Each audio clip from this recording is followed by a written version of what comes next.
अंतरायला तयारच असतं की या बसा बोला स्वागत करण्यासाठी. त्यात चुकीचं काय आहे?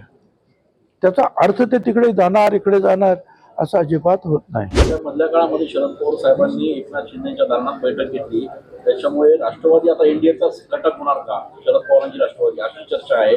आपल्यापर्यंत काय माहिती असेल? मला अजिबात वाटत नाही की पवार साहेब हे एनडीए मध्ये येतील. मला किंचित सुद्धा मला वाटत नाही की ते असं होऊ शकेल. एकच आहे की ते या मीटिंगसाठी आले होते सीमा भागातील लढा जो सुरू आहे त्या संदर्भात.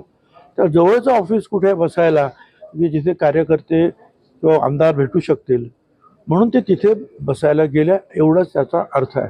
आणि पवार साहेब हे 2-3 वेळा मुख्यमंत्री होते राज्याचे, देशाचे नेते आहेत, देशात मंत्री होते. त्यामुळे प्रत्येक ऑफिस हे त्यांच्यासाठी निश्चितपणे जे काय म्हणतात लाल कार्पेट अंतरायला तयारच असतं की या बसा बोला स्वागत करण्यासाठी. त्यात चुकीचं काय आहे?